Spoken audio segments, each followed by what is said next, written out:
Welcome back to my channel again. So for today's video, I am going to show you how to cook Mexican yellow rice. So let's get started.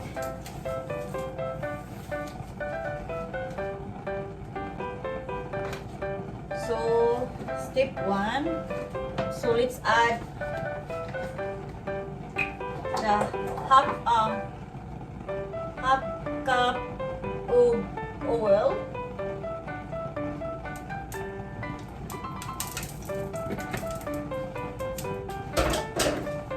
And then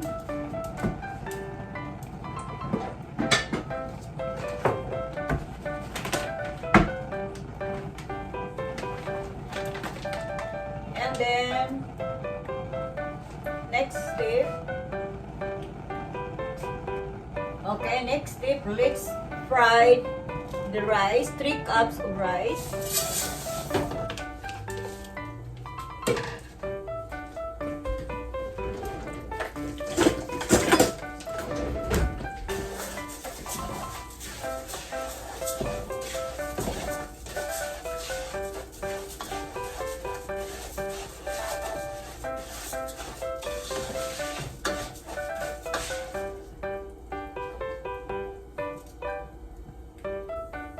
Okay, so next step, let's blend the tomato.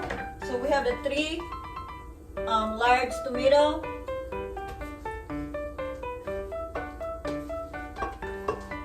And then let's add 1 onion, a small size of onion, and then let's add 3 garlic.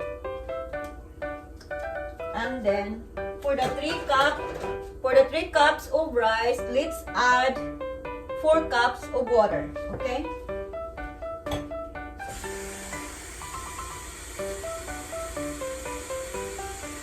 So this is 2.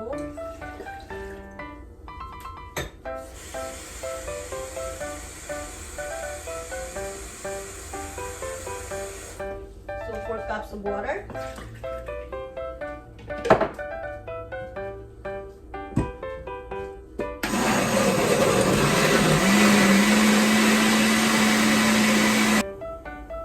Now let's proceed to the next step is let's add the tomato sauce.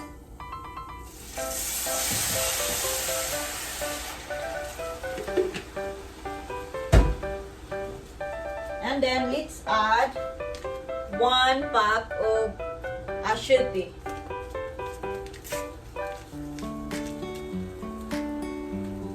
So instead of salt, let's add a Knorr chicken powder to 1 tablespoon.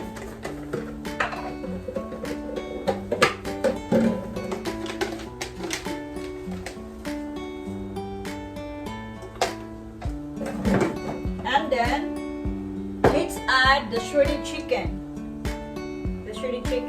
This is the 1 cup of shredded chicken. And then let's add 1 cup of diced potatoes.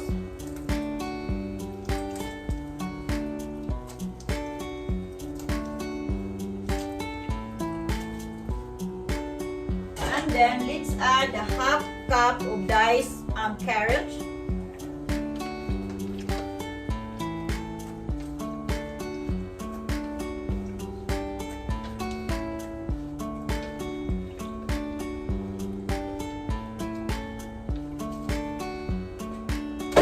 Then mix them together.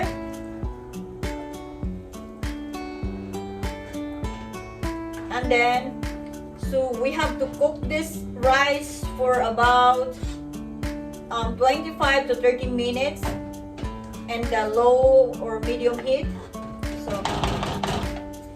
So see you in 30 minutes. Okay guys, so if you can see this is the rice 30 minutes later. So look at this rice. This looks delicious. So the rice is already cooked. So 30 minutes later. So it should look like this. So thanks for watching. See you next video. Thank you. Have a great morning or afternoon or evening. Thank you so much.